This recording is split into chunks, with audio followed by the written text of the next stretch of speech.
할렐루야, 화목해 하시는 주님의 은혜를 찬양합니다.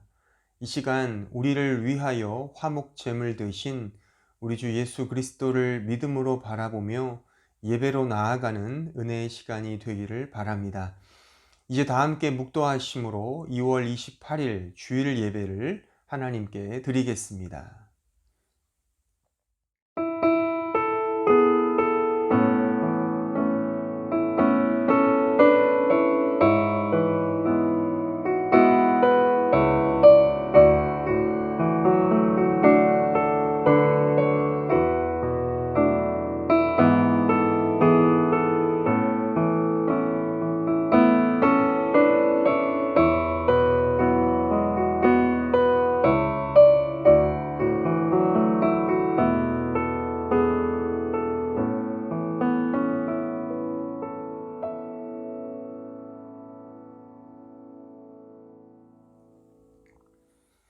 하나님은 영이시니 예배하는 자가 신령과 진리로 예배할지니라. 은혜로우신 아버지 하나님 감사합니다. 이 시간 우리의 화목제물 되신 예수 그리스도 앞에 나아갑니다. 그 십자가를 의지합니다. 오직 하나님의 은혜만을 바라봅니다. 이 예배를 통하여 그 십자가의 보혈의 능력을 경험하고 은혜를 더 풍성히 누리는 은총의 시간으로 역사하여 주시옵소서. 예수님의 이름으로 기도하옵나이다. 아멘. 다 함께 사도신경으로 우리의 신앙을 고백하겠습니다. 나는 전능하신 아버지 하나님 천지의 창조주를 믿습니다. 나는 그의 유일하신 아들 우리 주 예수 그리스도를 믿습니다.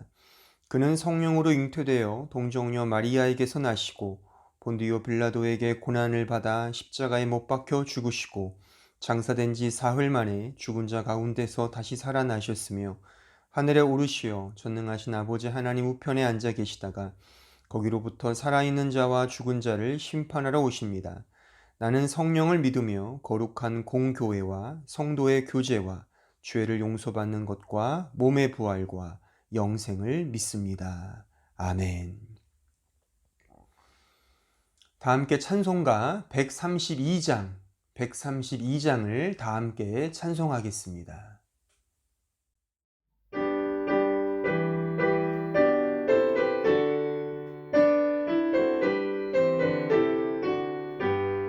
주의 영광 빛나니 할렐루야. 성도들은 주 앞에 할렐루야. 보좌 앞에 천사도 할렐루야. 주의 사랑 크셔라 할렐루야. 하늘이여 땅이여 할렐루야. 주의 기사 전하라 할렐루야. 만물 들어 영원히 할렐루야. 서로 화답하여라 할렐루야.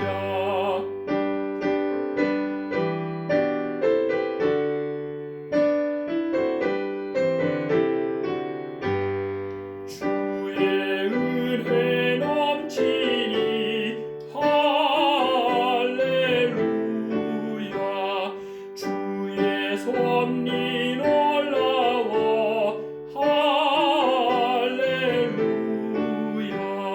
주의 역사 크셔라 할렐루야. 주의 사랑 한없네 할렐루야.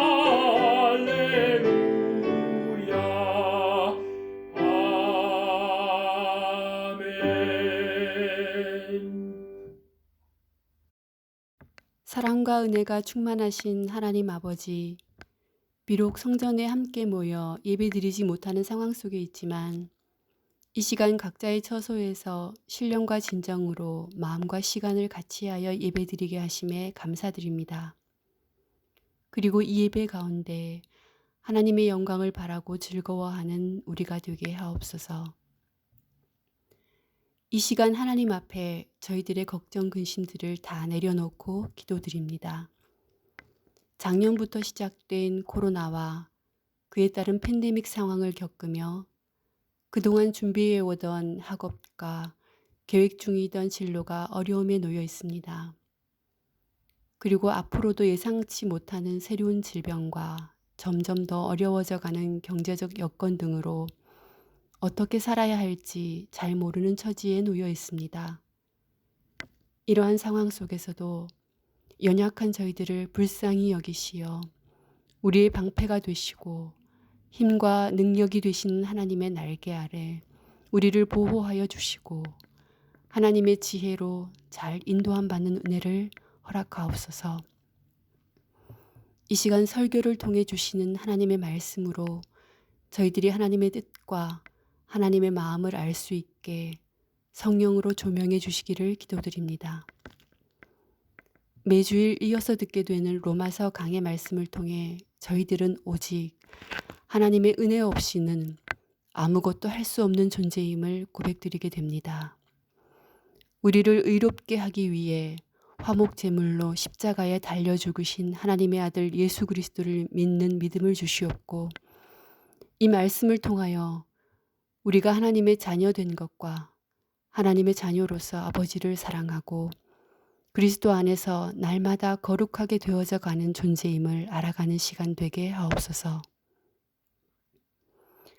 하나님의 말씀을 떠나 서서히 침몰해가는 이 세상의 흐름을 보며 우리가 살아가는 이유가 무엇인지 그리고 바라봐야 할 것이 무엇인지 어떤 삶의 기준과 가치로 살아가야 하는지를 말씀을 통해 알게 하옵소서. 더 나아가 아는 지식으로만 그치는 것이 아니라 하나님의 은혜를 깨달아 지혜 있는 자로 겸손함으로 하나님의 말씀에 순종하며 살아가는 우리가 되기를 간절히 원합니다. 아직 코로나 상황이 끝나진 않았지만 조금씩 방역과 백신 등으로 잘 대처해 나가게 하심에 감사드립니다. 하루빨리 건강한 생활로 돌아가게 인도해 주시옵소서. 무엇보다 함께 모여 예배드리고 시와 찬미와 신령한 노래로 성도의 교제를 나누길 원합니다. 우리에게 그러한 값진 일상이 있었음을 기억하며 앞으로 허락하실 그 시간을 더욱 소중히 여기는 은혜를 허락하여 주시옵소서. 이 모든 말씀 우리를 구원하신 예수 그리스도 이름으로 기도드립니다. 아멘.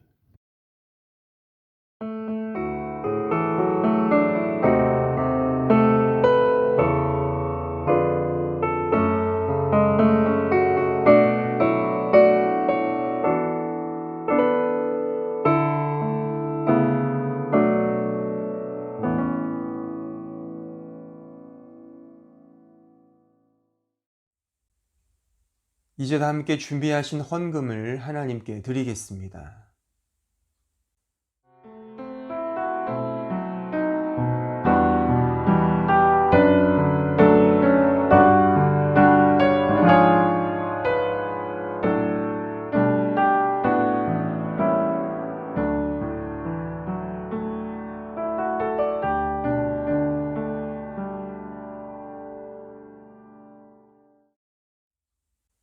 다 함께 기도하겠습니다.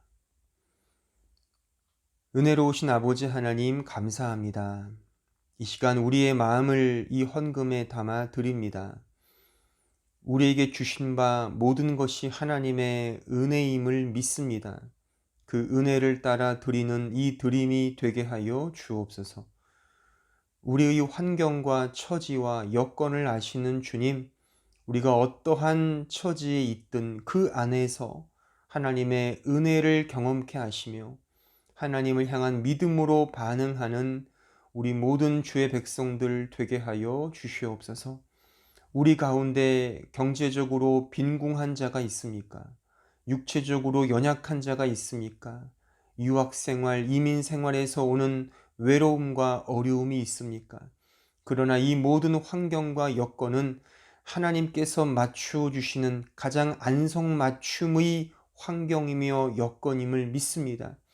이 안에서 눈을 들어 하나님을 바라보며 도우시는 하나님의 손길을 기대하는 믿음의 종들 다 되게 하여 주시옵소서.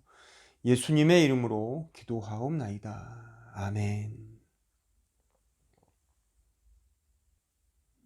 오늘 우리에게 주시는 하나님의 말씀을 봉독하겠습니다. 로마서 3장 25절로 31절입니다.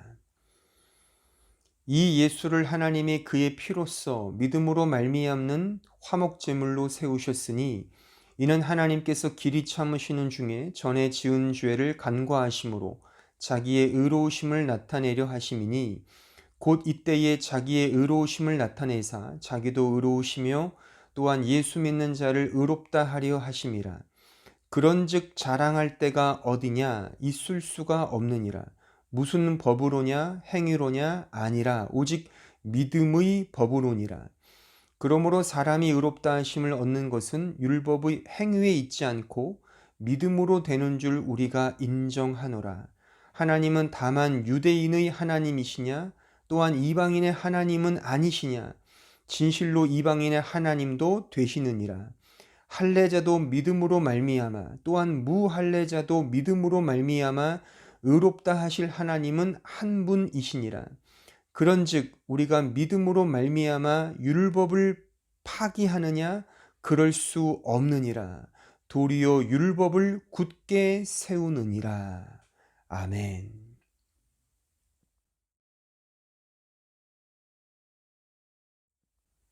오늘은 은혜로 완성되는 율법이란 제목으로 하나님 말씀을 증거하겠습니다. 제가 이제 언급할 그 단어들 한번 들어보시고 이 단어들이 어디에서 사용되는지, 누가 주로 사용하며 어떤 뜻이 담겨져 있는지를 한번 생각해 보셨으면 좋겠습니다. 즉 이런 단어들입니다. 맘마, 까까, 응아, 그리고 뽀로로, 파파부츠, 이런 단어들의 유시지, 그 사용 용도는 어디일까요? 다들 짐작을 하시겠지만 4세 미만 아이들이 즐겨 쓰는 용어들입니다. 그러니까 이 아이들에게 우리 식사하자라고 하면 거의 알아먹지 못합니다. 하지만 맘마 하면 대번에 알아먹습니다. 그 아이들에게 우리 재밌는 그 개그 콘서트를 보자라고 하면 전혀 반응이 없죠. 반면에 뽀로로, 파파부츠 볼까라고 하면 자다가도 벌떡 일어나는 그런 마력을 가진 그런 단어인 것이죠. 혹 여러분들은 해분토라는 단어를 들어보셨습니까? 해분토. 이 해분토란 말이 무슨 말일까요? 이 말은 제 집에 있는 그 셋째가 주로 즐겨 쓰는 단어입니다. 해분토, 핸드폰을 의미합니다. 우리 셋째에게 나중에 만나셔서 해분토 줄까 하면 아마 엄청 좋아할 겁니다. 약 먹는 거 빼고는 해분토 하면은 다 합니다. 심지어 약도 아주 잘 먹을 수 있습니다. 그러니까 휴대전화기라고 하면 전혀 알아듣지 못하죠. 그래서 우리 집에서는 핸드폰을 해분토라고 그렇게 공식 언어로 사용하고 있습니다. 물론 유효 기간이 있죠. 앞으로 한 1년도 안 남았을 겁니다. 그때가 되면 이제 해분토의 정상적인 그 보캐뷸러리를 아마 알게 될 것입니다. 그 영어 단어에 그 lisp라는 단어가 있습니다. L-I-S-P, lisp. 이 단어의 뜻은 혀 짤배기 소리로 발음하다라는 뜻이 담겨져 있습니다. 그러니까 혀를 짧게 발음하는 거죠. 그러니까 어린 아이들이 발음하는 그것을 리스프라고 합니다. 그러니까 어린 아이들이 하는 그 발음, 또 그 어린 아이의 눈높이에 맞추어서 발음해 주는 것을 리스프라고 하는 거죠.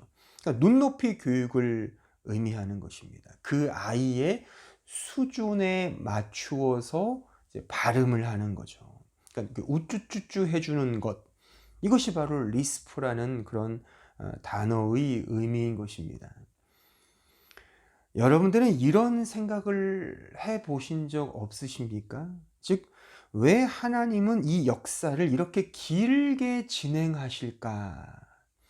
그러니까 하나님이 우주의 창조주이시고 그만큼 능력이 탁월하시며 이 모든 것을 그의 주권적인 능력으로 통치하시는 그런 분이시라면 좀 더 빨리, 그러니까 빠른 시간 안에, 그리고 굉장히 쉽게 이 역사를 진행하시며 끝내실 수 있을 텐데, 왜 이렇게 길고 지루하며 지리멸렬한 역사의 풍파를 겪으며 인도하시냐 말입니다.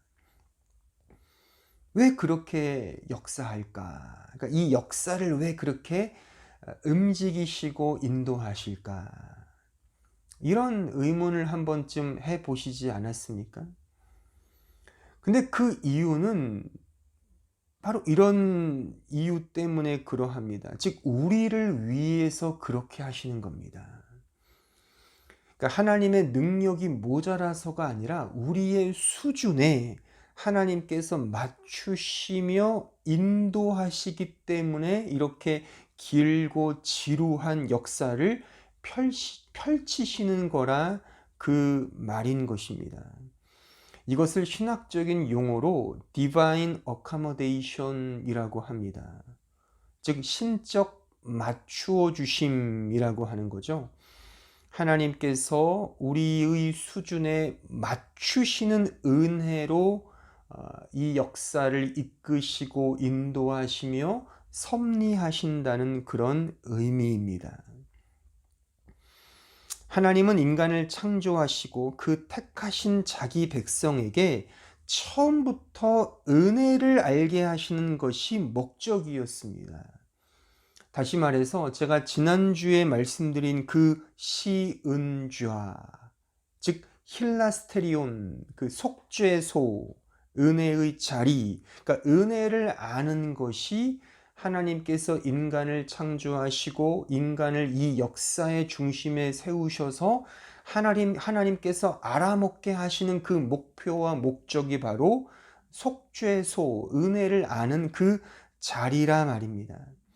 하나님은 인격적으로 창조하신 그 인간이 하나님의 은혜와 긍휼, 자비와 사랑을 알게 하시어 그 안에서 영광을 돌리며 사는 그것을 창조의 목적, 하나님 자신이 가장 기뻐하시는 뜻, 그 유도키아, 그의 기뻐하시는 뜻으로 정하셨다는 그런 말입니다.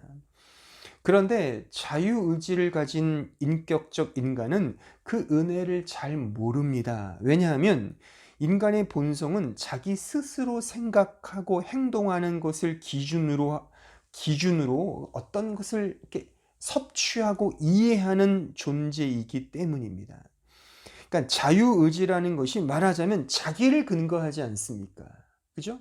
그게 좋은 의미든 나쁜 의미든 자유의지를 가진 인격적 존재라는 것은 그 존재 규정 자체가 자기가 행동하는 것을 통해 자기 존재를 규정한다는 것입니다. 그러니까 이런 의미에서 하나님의 은혜를 안다는 것 역시 자기가 어떤 일을 해서 얻는 것으로 이해하는 법이라는 거죠. 이런 인간의 수준 때문에 하나님께서 우리에게 맞추셔서 당신의 말하자면 구원 역사, 그 History of Salvation을 이렇게 펼쳐내셨다는 것입니다. 맞추심의 역사 속에 이런 구원의 역사를 우리에게 허락하셨다는 것입니다. 그러므로 하나님께서는 그 은혜를 알게 하는, 그러니까 우리의 수준, 그러니까 내가 생각하고 내가 행동하여 얻는 이런 우리의 자유의지에 맞추셔서 가장 최적합한 그런 맞춤의 방식이 무엇이겠습니까? 가장 처음 우리에게 맞추시는 가장 최적의 방식이 무엇이냐는 거죠. 그것이 바로 선악을 알게 하는 율법이라고 하는 것입니다. 마치 4살 먹은 그 아이에게 맘마라고 하듯이, 그런 맞춤식의 표현을 하듯이 하나님께서 우리에게 당신이 정하신 그 은혜를 알게 해주시는 가장 처음의 방식이 바로 율법이라고 하는 겁니다. 제가 언젠가도 말씀드렸듯이 선악을 알게 하는 나무의 실과는 하나님께서 우리에게 주신 가장 첫 번째 율법이라고 제가 말한 바가 있습니다. 그러니까 그 선악을 알게 하는 나무의 실과를 통하여 결국 하나님의 은혜가 무엇인지를 알게 하시는 하나님의 divine accommodation, 그의 맞추심의 은혜라고 하는 것입니다.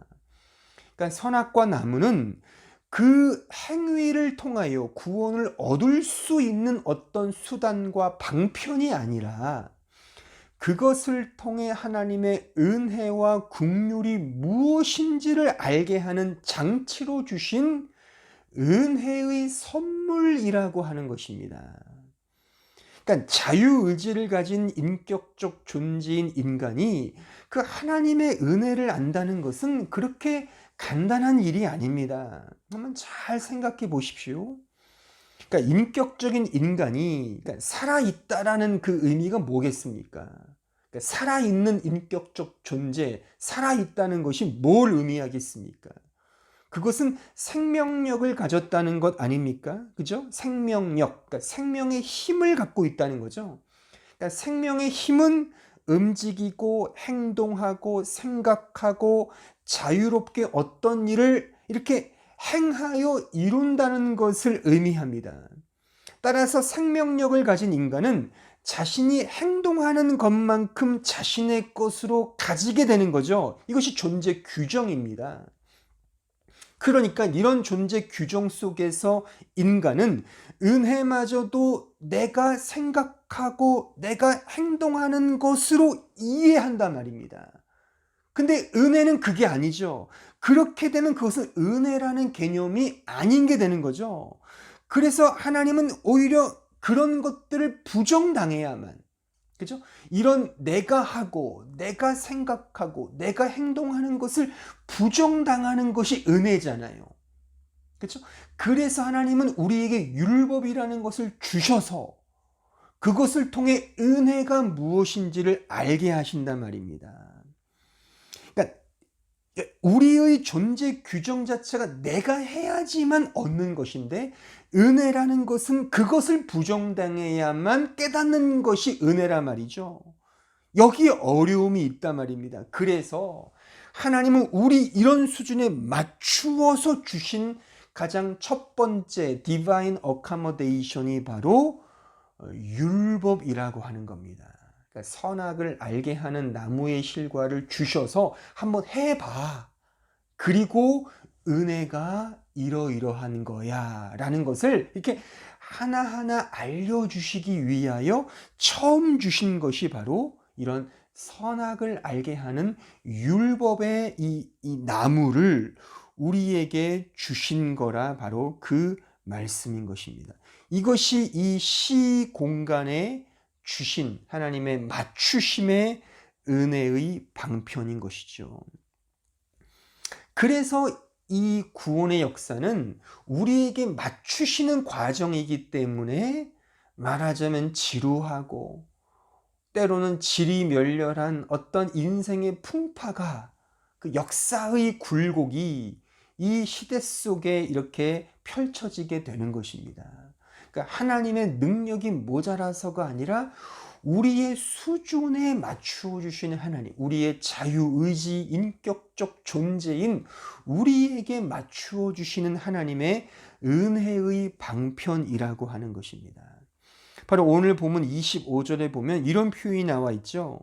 길이 참으시는 중에라는 표현이 등장합니다. 이게 말하자면 그겁니다. 그러니까 길이 참으시면서 우리의 수준, 그 캐퍼시티, 우리의 그 어떤 능력 수준에 맞추셔서 하나님께서 당신의 구원 역사를 이렇게 펼치시는 거라는 겁니다. 그래서 길고 지리한 그런 과정이 이 역사 속에 주어지게 되는 것입니다. 하나님은 인간에게 율법을 먼저 주시고 그 후에 그 율법을 통해 은혜를 알게 하시어 그 은혜로 말미암아 진짜 율법의 정신과 그 의미를 알게 하십니다. 다시 말하면 그 율법을 은혜로 완성하시는 것입니다. 이런 의미에서 구원의 역사는 시간과 공간 속에서의 순서와 차서를 가지게 되는 거죠. 그렇죠? 오르퉁, 그 차서, 순서 혹은 단계들을 갖게 되는 것입니다. 그러니까 하나님의 필요에 의해서가 아니라 우리가 필요하기 때문에, 우리의 제한적 수준 때문에 하나님께서 우리 편의 그런 차서, 오르퉁을 그렇게 펼치신다는 그런 의미인 것입니다. 계속 거듭 강조하지만 하나님의 능력이 모자라서가 아니라 우리의 수준이 이 정도밖에 되지 않기 때문에 그 divine accommodation이 그 맞추심의 은혜가 필요하다는 그런 말인 것입니다. 그런 차서의 첫 번째가 바로 율법이라고 하는 거죠. 선악을 알게 하는 율법을 주셔서 그 수준에서 율법을 통해 그것보다 더 깊은 하나님의 은혜를 알게 한다는 그런 진행 과정인 것입니다. 그러니까 말하자면 율법은 모형이죠. 그럼 무엇이 실체입니까? 바로 은혜가 실체죠. 그 실체인 은혜를 알게 하기 위해 말하자면 하나의 그림자, 그 모형으로서 율법을 주신 거라는 그런 말씀인 것입니다. 그러므로 그 율법, 선악과의 나무를 통하여 인간이 깨닫게 되는 자리는 바로 하나님의 은혜의 자리인 것이죠. 그렇죠? 그 선악의 율법을 통하여 이제 인간이 이걸 깨닫는 거죠. 아, 나는 은혜가 필요한 존재구나를 깨닫게 된단 말입니다. 다시 말하면 나는 죄인이구나. 그래서 하나님의 은혜가 필요하구나. 내가 있는 자리는 죄의 자리구나. 그러므로 은혜가 필요한 존재가 나구나를 깨닫게 된단 말입니다.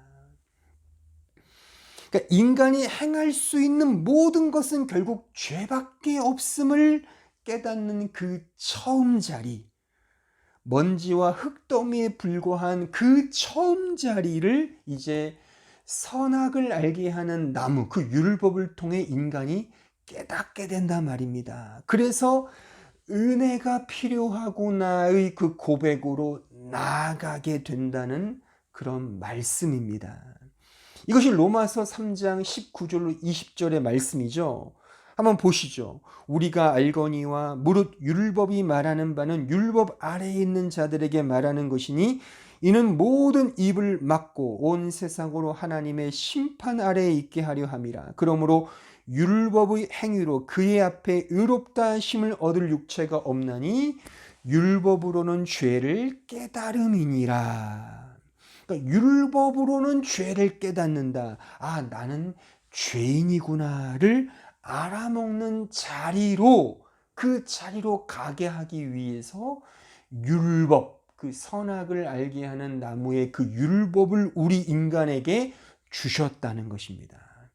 그래서 은혜가 필요한 자가 바로 나구나를 이제 고백하게 된단 말입니다. 그래서 은혜의 실체이신 예수 그리스도를 믿는 거란 말이죠. 그것이 로마서 3장 21절의 말씀이었죠. 자, 다시 한번 21절, 22절 말씀을 읽어보겠습니다. 이제는 율법 외에 하나님의 한 의가 나타났으니 율법과 선지자들에게 증거를 받은 것이라 곧 예수 그리스도를 믿음으로 말미암아 모든 믿는 자에게 미치는 하나님의 은이 차별이 없느니라. 그러니까 인간의 행위를 근거로 한 율법이 아닌 오직 예수 그리스도를 믿는 믿음으로 가게 된단 말이죠. 그러니까 은혜를 아는 거죠, 이제. 그러니까 율법을 통해 믿음의 법칙, 은혜의 법칙으로 가게 한단 말입니다. 이것이 말하자면 History of Salvation, 구원의 역사란 말이죠. 하나님께서 우리에게 본래 가지고 계셨던 그 구원의 목적, 그 목표가 바로 은혜를 아는 자리였죠.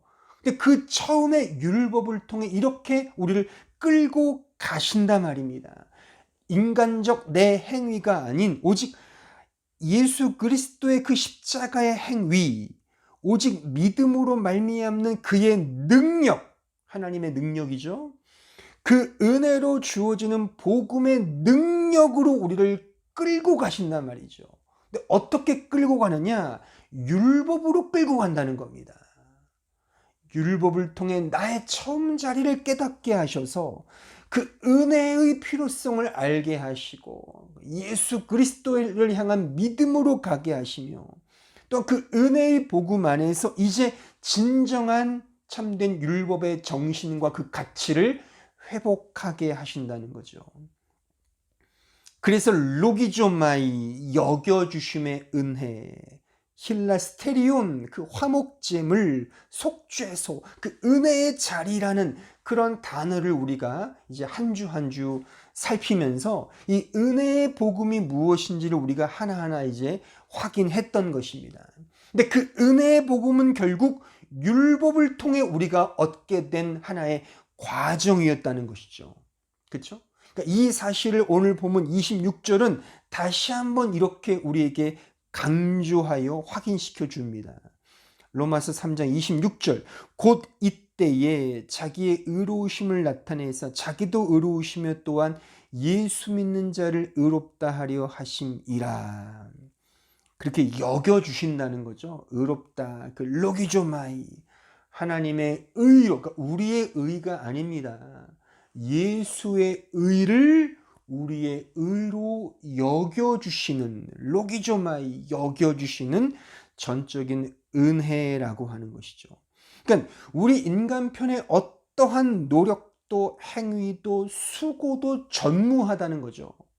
근데 이걸 어떻게 알아먹냐는 겁니다. 바로 율법을 통해 이 은혜를 알아먹지 않습니까?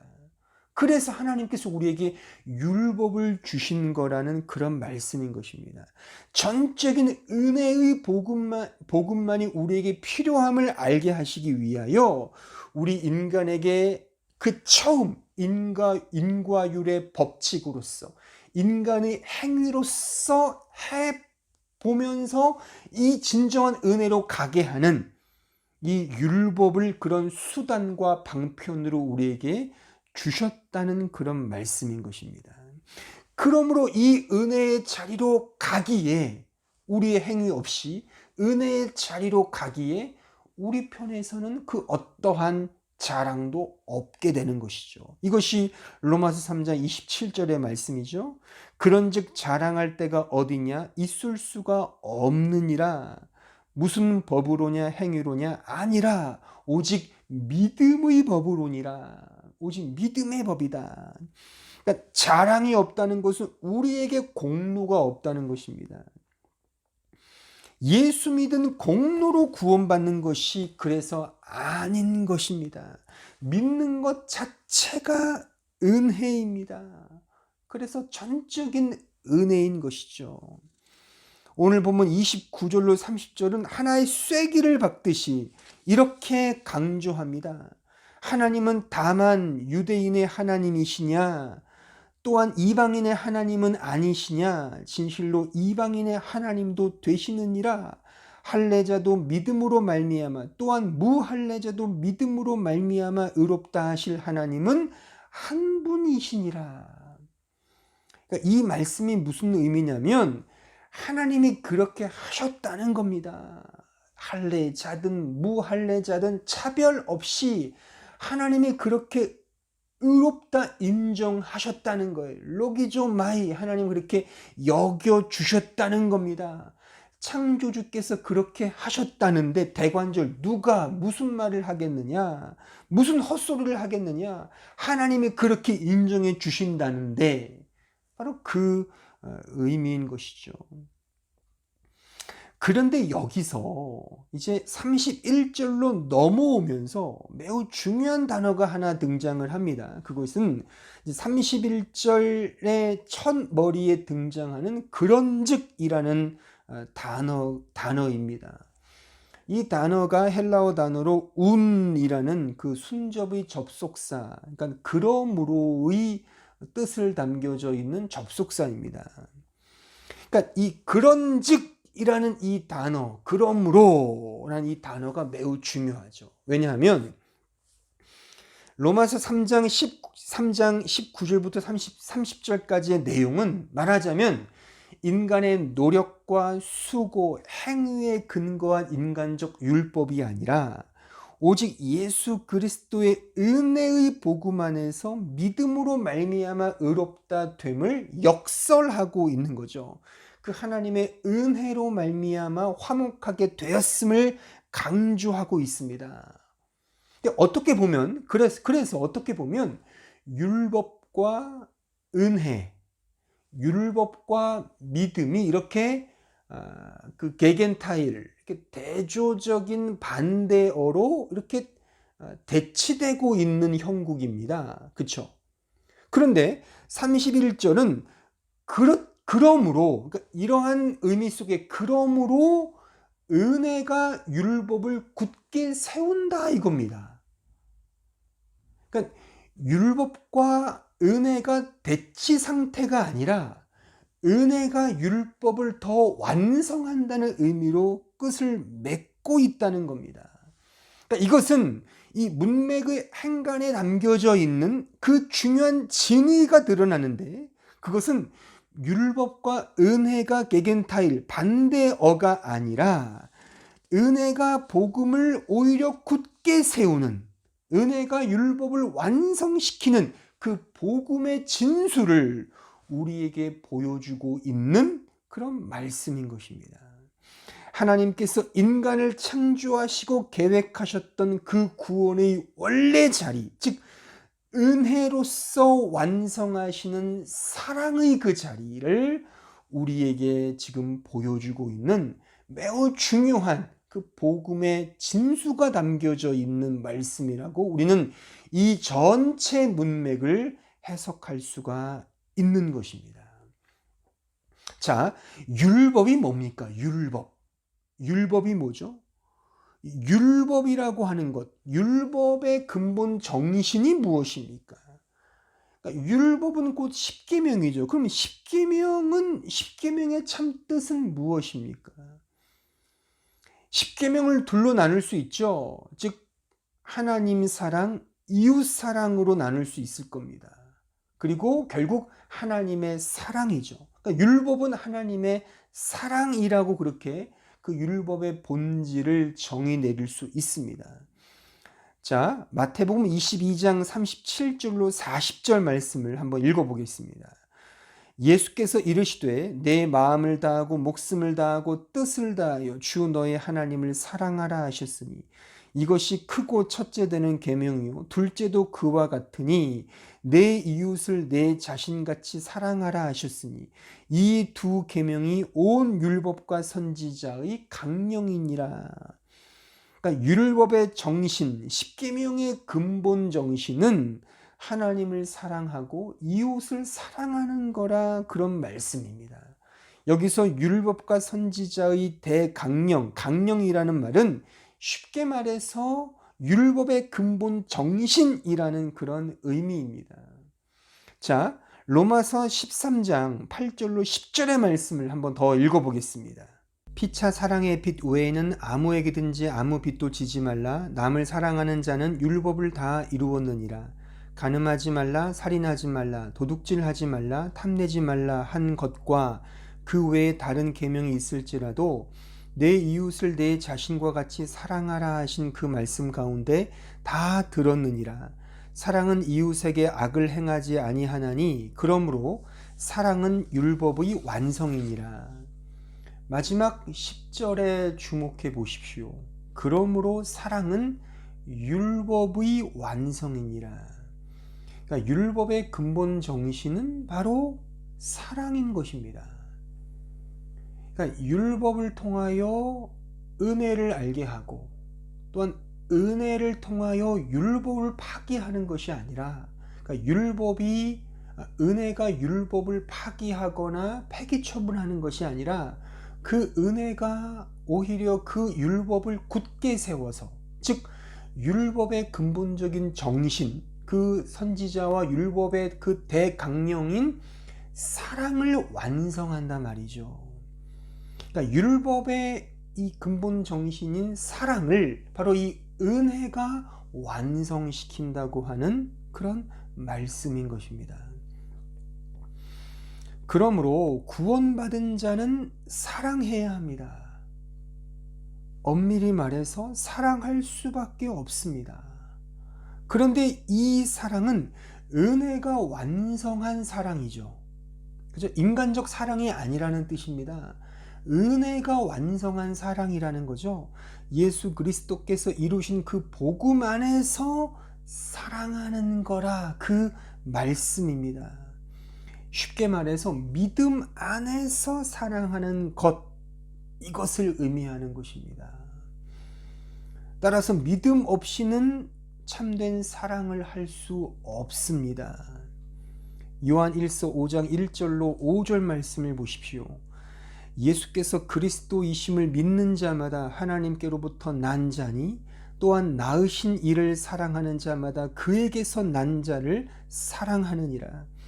우리가 하나님을 사랑하고 그의 계명들을 지킬 때에 이로써 우리가 하나님의 자녀를 사랑하는 줄을 아느니라. 하나님을 사랑하는 것은 이것이니 우리가 그의 계명들을 지키는 것이라. 그의 계명들은 무거운 것이 아니로다. 무릇 하나님께로부터 난 자마다 세상을 이기느니라. 세상을 이기는 승리는 이것이니 우리의 믿음이니라. 예수께서 하나님의 아들이심을 믿는 자가 아니면 세상을 이기는 자가 누구냐? 이 지금 읽은 말씀을 종합해서 주해를 해보면 결국 사랑과 믿음은 같다는 그런 의미입니다.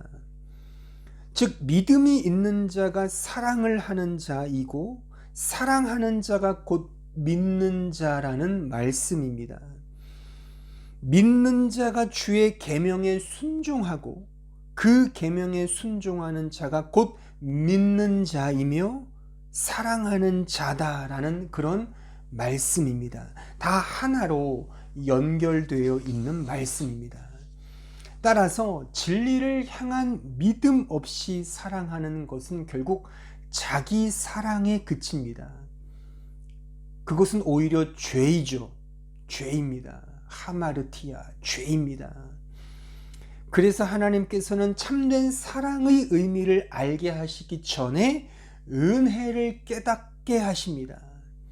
그리고 참된 은혜를 알게 하시기 위하여 먼저 율법을 알게 하시는 겁니다.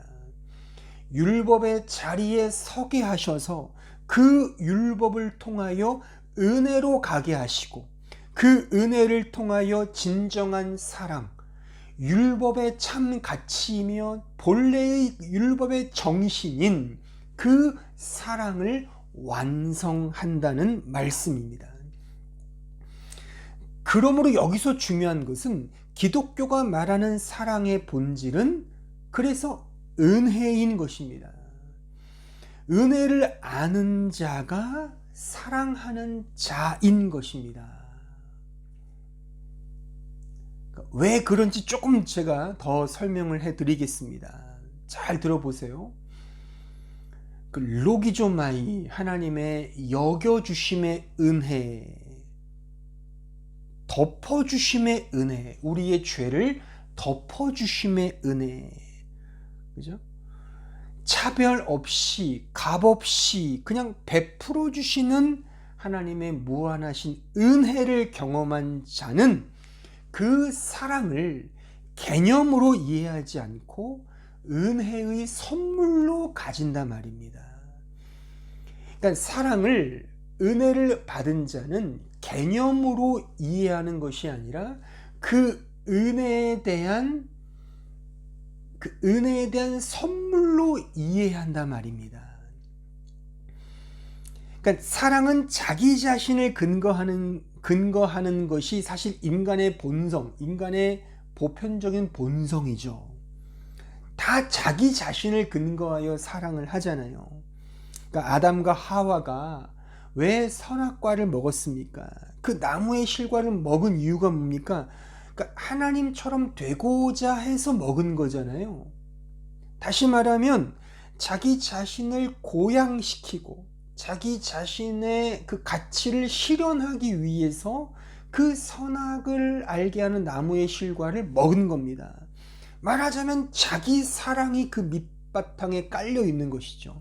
이것이 사랑입니다. 자기를 근거하는 것이 이 세상의 사랑이고 인간의 본성적 사랑의 내용입니다. 하지만 은혜를 경험하게 되면 자기 근거에서 하나님의 근거로 바뀌게 된단 말이죠. 그래서 이렇게 고백하게 되죠. 아, 나는 다른 존재구나. 그러니까 자기 자신이 갖고 있던 그 본성과 다른 존재임을 이제 깨닫게 된다는 겁니다. 다른 존재. 그 다름의 존재를 이제 깨닫게 된다는 거죠. 근데 그 다름의 존재라는 것이 말하자면 타인과의 비교를 통하여 자신의 경쟁력을 더 쌓아야 되겠다는 자기 우월성에서의 다름이 아니라 하나님의 은혜를 근거한 다름이라고 하는 거죠. 나는 그저 하나님의 은혜로 여겨주심을 받은 존재구나에 대한 그 다름의 고백. 그래서 자기를 근거하는 사랑이 아닌 하나님의 은혜를 근거한 그 선물로서의 사랑을 이제 하게 된다는 그런 말씀입니다. 그러니까 사랑은 자기를 근거하지 않죠. 원래가요. 하나님의 그 아가페적 사랑은 자기를 근거하는 사랑이 본래적으로 아니죠. 하지만 타락한 인간은 자기를 근거한단 말입니다. 그러니까 원래 하나님의 사랑은 타인을 근거한 사랑이지 않습니까? 그래서 사랑의 방향은 받는 것이 아니라 주는 거라 하지 않습니까? 사랑은 서로 마주보는 것이 아니라, 그죠? 마주보면 나가 있고 너가 있잖아요. 그죠? 서로 나누어진단 말입니다. 그러니까 너라고 하는 것도 너를 중심으로 한 나잖아요. 결국에는 나를 중심으로 한 너, 너를 중심으로 한 너, 나, 이런 나와 너의 관계 속에서는 사랑이 이루어질 수가 없습니다. 나와 너가 아닌 우리가 돼야 돼요. 이것이 하나님의 사랑인 것이죠. 사랑은 마주보는 것이 아니라 같은 방향을 같이 바라보는 거라고 그렇게 말하지 않습니까? 그러니까 우리가 되는 사랑은 결국 은혜를 경험한 그 믿음 안에서만 가능하다는 겁니다. 나를 근거한 사랑은 다 나의 사랑이잖아요. 나를 근거한 사랑, 나의 필요를 위하여 상대를 요구하는 것. 이거는 성경이 말하는 아가페적 사랑이 아닙니다. 우리의 사랑이 돼야 되죠. 타인을 근거한 사랑. 근데 타인을 근거한 사랑이 되기 위해서는 내가 원래 갖고 있던 내 존재의 다름을 깨달아야 되고 인식해야 합니다. 그 다름을 어떻게 인식하느냐? 하나님의 은혜를 근거할 때, 아, 나는 하나님의 은혜를 받아야 되는 존재구나. 나는 죄인에 불과하구나. 이 고백 속에, 이 은혜를 아는 자리에서 타인을 근거한 그 진정한 사랑이 흘러나오게 된다는 그런 말씀인 것입니다. 우리의 사랑에서 이 진정한 사랑이 흘러나오는 것입니다. 그런데 이 사랑은 내가 하는 사랑이면서 동시에 내가 하는 사랑이 또한 아닙니다. 왜냐하면 내가 하면 내 자랑이 되기 때문이죠. 그렇게 되면 또다시 율법적 사랑으로 회귀되고 귀결되게 됩니다. 그렇기 때문에 내가 하는 사랑이지만 또한 내가 하는 사랑이 아닌 겁니다. 내가 하게 되면 내가 근거하기 때문에 율법적 사랑이 된단 말이죠. 그것이 아니라 하나님의 은혜를 근거한, 그러므로 타인을 근거할 수 있는, 우리를 향해 갈 수 있는 사랑이 된다는 것입니다. 그래서 사랑은 나를 근거하지 않고 하나님의 은혜를 근거하기에 선물로서 사랑을 흘러 보낼 수 있게 된다는 거죠. 그러니까 사랑은 하면서 보상을 내가 얻는 조건이 아니라 그 사랑하는 것 자체가 은혜의 선물이라고 하는 것입니다. 왜요? 타인을 근거하니까. 또한 나로서는 은혜를 근거하기 때문에, 모든 것이 다 은혜이기 때문에, 하나님을 근거하기 때문에 타인을 근거한 사랑으로 흘러나올 수 있다는 것이죠. 이것이 은혜로 만들어지는 사랑인 것입니다. 나는 하나님의 크신 은혜를 받은 다른 존재구나. 그러니까 나를 근거하는, 나 자신의 가치 실현을 위한 그런 내 근거의 존재가 아니라, 자기 사랑, 나를 근거한 그런 존재가 아니라 하나님의 은혜를 받은 그런 다름의 존재구나를 깨달을 때, 그 다름의 인식 속에서 이제 은혜로 만들어지는 타인을 근거한 사랑이 펼쳐지게 된다는 것입니다. 그러므로 은혜를 아는 신자는 그 사랑함에 대해서 어떠한 보상을 기대하거나 자기 폼을 잡지 않습니다. 단지 전적인 은혜에 대한 감사로서 사랑할 뿐입니다. 왜냐하면 이 사랑함은 내가 하는 사랑이 아니라 내 안에 주께서 하시는 사랑이기 때문입니다. 그 사랑의 주체가 내가 아니라 하나님의 은혜이기 때문에, 그 사랑의 주체가 하나님이시기 때문에 오히려 사랑을 하면 할수록 보상을 기대하는 것이 아니라 오히려 감사와 기쁨이 더 풍성하게 나타나게 된다는 것이죠. 사랑을 하면 할수록 내 자랑이 아니라 오히려 감사와 기쁨이 넘치는 거죠. 왜요?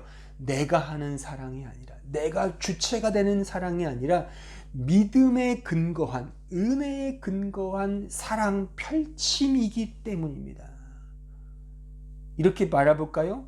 사랑 누림이기 때문이죠. 선물로서 누리는 거죠. 갈라디아서 2장 20절 말씀을 보십시오. 내가 그리스도와 함께 십자가에 못 박혔나니 그런즉 이제는 내가 사는 것이 아니요 오직 내 안에 그리스도께서 사시는 것이라. 이제 내가 육체 가운데 사는 것은 나를 사랑하사 나를 위하여 자기 자신을 버리신 하나님의 아들을 믿는 믿음 안에서 사는 것이라. 나의 사는 근거, 나의 사는 목적, 나의 사는 목표, 기초, 뿌리는 내가 나를 위해 사는 것이 아니랍니다. 내가 나를 위해 사랑하는 것이 아니랍니다. 우리는 본래 나를 위해 사랑하거든요. 그러니까 이게 아님을 깨닫는 겁니다. 아, 나는 은혜로 존재하는 자구나. 이제 옛날과는 전혀 다른 존재구나에 대한 그 인식 속에 그 은혜를 근거하기 때문에 내중심적인 나를 근거한 사랑이 아니라 타인을 근거한, 하나님을 근거한, 또한 그 상대를 근거한 사랑으로 흘러나가게 된다는 것이죠. 그런 사랑의 보상이 있겠습니까? 어떤 그 사랑함 자체가 조건이겠습니까? 오히려 그런 사랑을 할 수 있는 것 자체가 하나님의 또 다른 은혜의 선물이죠. 사랑하는 것 자체가 또한 은혜죠. 감사죠. 기쁨이 되는 거라 그 말씀인 것입니다. 이 은혜를 근거하여 이제 사랑하는 것입니다. 이 사랑을 선물로서 누리는 것입니다. 우리는 이렇게 사랑해야 하는 것입니다. 은혜를 받은 바 이 사랑의 선물을 누리는 것입니다. 이런 사랑을 하면서 무엇인가를 기대하는 것은 이 사랑에 대한 모독인 것입니다. 왜요? 사랑은 선물인데요. 선물인데요. 그러니까 사랑은 은혜의 사랑이 아닌 율법의 사랑이 되기 때문에 기대하게 되는 거죠. 어떤 걸 기대하게 되는 겁니다. 하지만 이것은 선물로서 주어진 것이기 때문에 어떤 조건으로서 기대하는 것이 아닙니다. 그냥 은혜에 대한 사랑인 것입니다. 그래서 제가 언젠가도 이런 말씀을 드렸죠. 그 팔레스틴 지역의 농사법 중에 수경법이라는 것이 있어요. 그러니까 물 위에 씨를 그냥 뿌리는 겁니다. 그 씨가 어디서 싹을 틔우고 줄기를 내서 열매를 맺을지 아무도 모릅니다. 그 열매를 누가 얻을지도 사실 모르는 일이죠. 아예 기대할 수 없는 그런 농사법이 바로 이런 수경법인 겁니다. 말하자면 그리스도인의 어떤 실천, 사랑의 실천은 바로 이런 수경법인 것입니다. 그러므로 사랑하는 주체로서 서지 마십시오. 내가 사랑하는 것으로 서면 내가 근거가 되거든요. 그러면 틀림없이 우리는 어떤 것을 기대하게 됩니다. 그 사랑 행위에 대한 계산기를 이제 튕기게 되는 거죠. 주판화를 튕기게 되는 겁니다. 사랑의 행위는 계산기로 설정할 사안이 아닙니다. 그렇게 되면 내 보상과 기대와 자랑이 슬그머니 스며들게 되어 율법적 사랑으로 가게 되는 것이죠. 그 순간부터 그것은 그 모든 행위와 사랑은 다 이해관계에 따른 사랑으로 전락되게 되는 것입니다.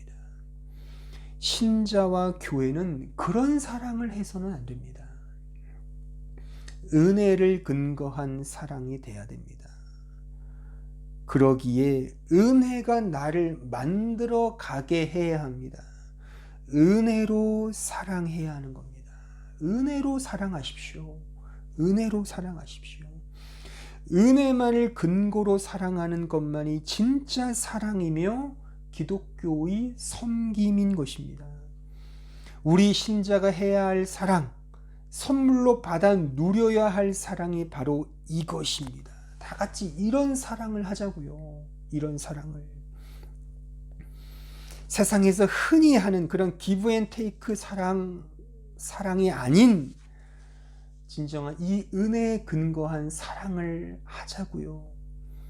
기브 앤 테이크, 주거니 받거니 하는 사랑은 말하자면 각자를 사랑을 하든 사랑을 받든 다 갚아야 할 채무자로, 받아야 할 채권자로 다 서게 하지 않습니까?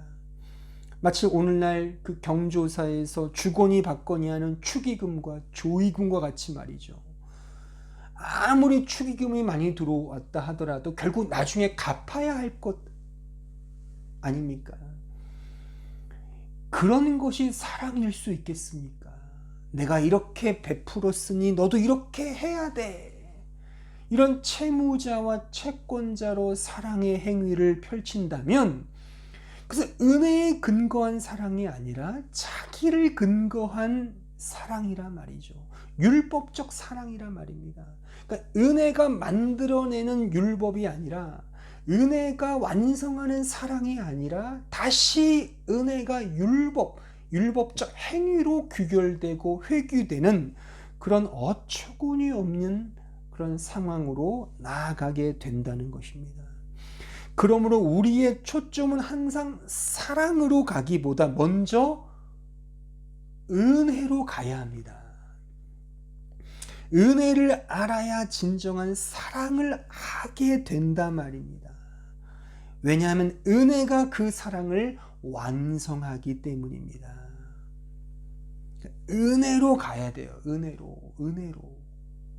은혜가 나를 사랑으로 만들도록 해야지, 그냥 무턱대고 사랑으로 가면 그 결과 다 자기 의를 근거한 사랑으로 나아갈 수 있다는 것입니다.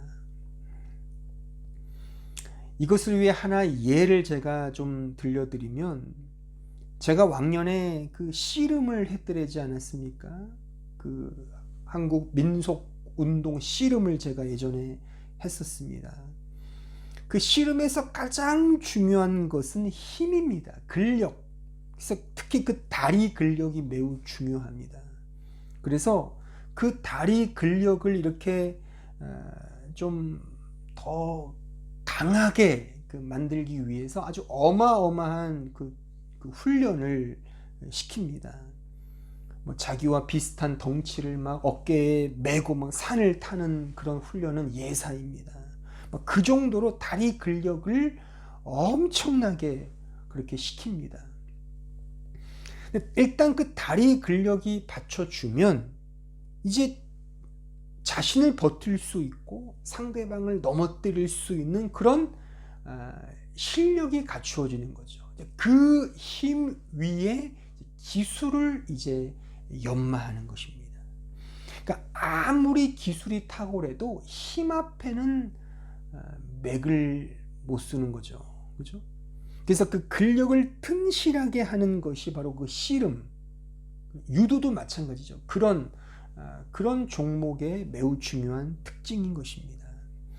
힘이 이제 생기면 자연스럽게 기술은 발현되게 되어 있는 겁니다. 한번 옛날 그 천하장사 이만기라든가 강호동 씨를 한번 보세요. 그 다리통, 그 짱딴지 얼마나 튼실합니까? 거기에서 천하장사가 나왔다는 것이죠. 말하자면 이와 같다는 겁니다. 말하자면, 그러니까 먼저 은혜를 알아야 합니다. 은혜가 튼실해야 됩니다. 내 안에 하나님의 그 복음의 은혜를 깊이 경험할 때 그 은혜 안에서 자연스레 사랑이 흘러나오게 된단 말입니다. 그러므로 십자가의 복음의 은혜를 늘 마음에 새기시며 그 십자가의 은혜를 현재화하는 그 은혜 안에서 사는 것이 그래서 중요합니다. 그렇게 되면 사랑하지 말라고 해도 사랑할 수밖에 없습니다. 이 은혜를 모른 채 늘 사랑 타령만 하면 결국 주체할 수 없는 율법주의로 빠지거나 자기 자랑에 탐닉되는 자기 사랑의 경향으로 흘러가 버리고 말게 됩니다. 그것은 사랑이라고 말할 수가 없는 것이죠. 한 무명의 신자가 이렇게 기도했다고 전해집니다. 오 주님, 주께서 저를 다음과 같이 인도하소서. 위로받기보다 위로하도록, 이해받기보다 이해하도록, 사랑받기보다 사랑하도록 나를 인도하소서. 이렇게 고백하며 기도할 수 있는 자는 하나님의 은혜를 아는 자입니다. 왜냐하면 은혜만이 자기 근거에서 타인의 근거로 그 삶의 방향을 돌릴 수 있기 때문입니다. 이것이 은혜만이 완성되는 사랑을 경험한 그런 참된 신자의 모습인 것입니다. 신자의 사랑함은 어떤 결과를 기대하는 조건이 아닌 은혜에 대한 당연한 결과입니다. 당연한 결과입니다. 신자의 사랑함은 그 사랑함 자체가 어떤 것을 얻기 위한 조건이나 보상이 아닙니다. 그 자체가 결과예요. 뭐에 대한 결과? 은혜에 대한 결과. 그러니까 은혜를 경험하면 그 은혜가 율법을 완성하는 겁니다. 그 사랑을 완성하는 거예요. 자연스럽게 그렇게 되는 겁니다. 우리는 언제나 율법적인 근거에 늘 매여 있기 때문에 은혜를 모른 채, 그렇기 때문에 우리가 행하는 모든 사랑도 다 율법이 되는 거죠. 그러니까 내가 한 만큼 얻고 싶은 거죠. 기브 앤 테이크가 되는 겁니다. 그것은 성경이 말하는 사랑이 아닌 것입니다. 물론 은혜를 알고 사랑을 한다는 것도 분명 어렵습니다. 왜요? 우리의 이 죄성이 있기 때문에, 죽을 몸에 깃들여 있는 이 죄성이 남아있기 때문에 언제나 우리의 죄성은 나를 근거로 하려는 그런 버릇들, 습성들이 있기 때문에 쉽지가 않습니다. 하지만 주께서 말씀하셨어요. 내 멍에는 쉽고 내 짐은 가볍다라고요. 나에게 와서 이 짐과 이 멍에를 지렴. 내 멍에는 쉽고 내 짐은 가볍단다. 그러니까 어렵지만 하나님 안에서, 주님 안에서 틀림없이 감당할 수 있다는 그런 주님의 말씀인 것입니다.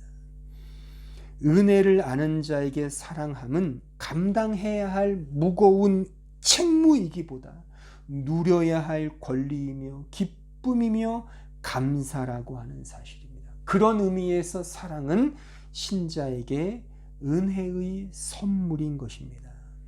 왜냐하면 모든 것이 하나님의 은혜이며 그 은혜가 나를 그 사랑으로 인도하기 때문입니다.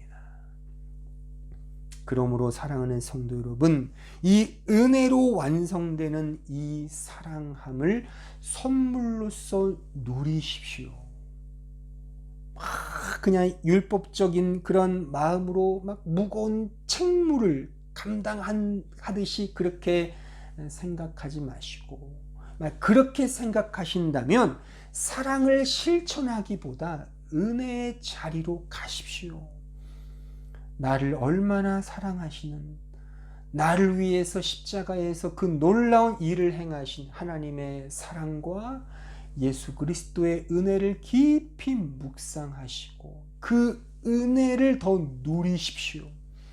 그러면 틀림없이 그 은혜가 나를 그 율법의 완성, 사랑의 자리로 끌고 가고 있음을 아마 확인하게 될 것입니다.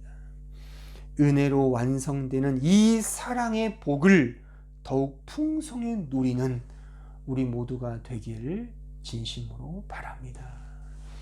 다 같이 함께 우리 합심하여 통성으로 기도하겠습니다. 오늘 말씀을 생각하시면서 나는 과연 은혜를 알고 있는가? 은혜가 완성하는 이 율법의 자리, 이 사랑의 자리를 경험하고 있는가? 우리 자신을 잘 돌아보시면서 이 시간 말씀을 생각하시면서 합심하여 통성으로 기도하겠습니다. 은혜로우신 주님, 저희들을 불쌍히 여겨주시고 우리가 오늘 말씀을 통해 확인했듯이 은혜는 율법을 완성한다 하셨습니다.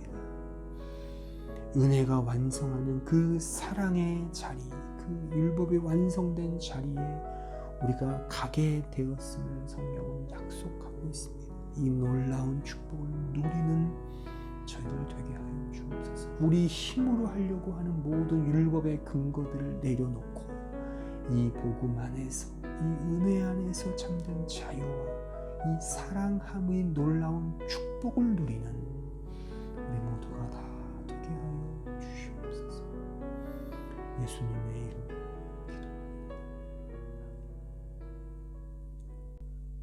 이제 다 함께 찬송가 317장을 다 함께 찬송하겠습니다.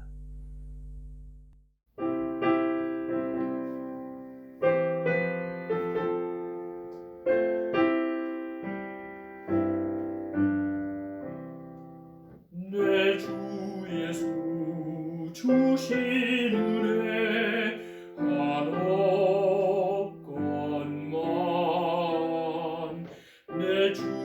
앞에 이 적은 것 다 드리니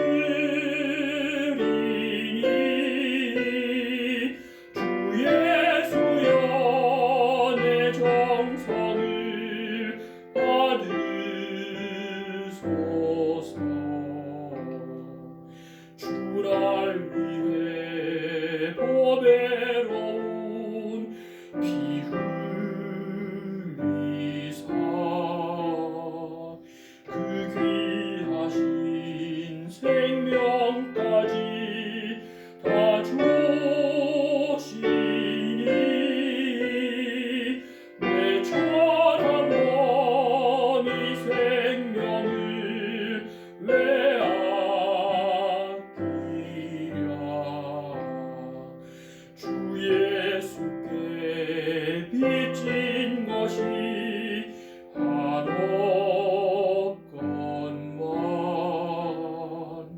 나 주 위해 드린 것은 참 적으니 주 예수여 너그럽게 없소서.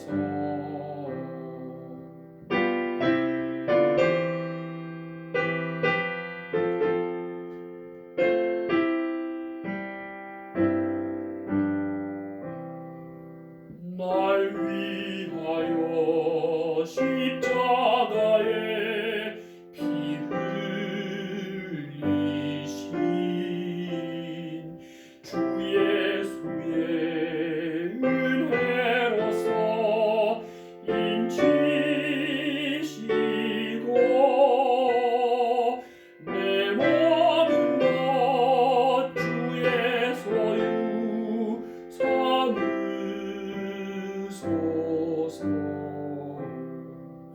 주를 위해 그 귀하신 몸버리사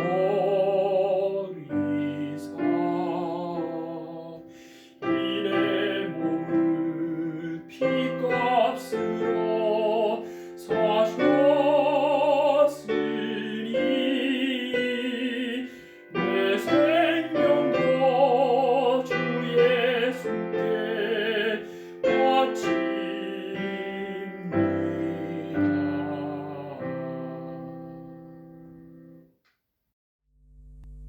다 함께 기도하겠습니다.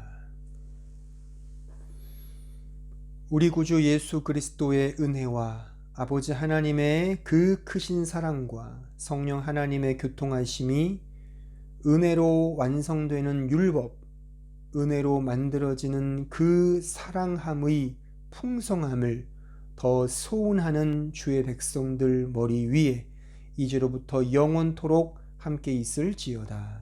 아멘.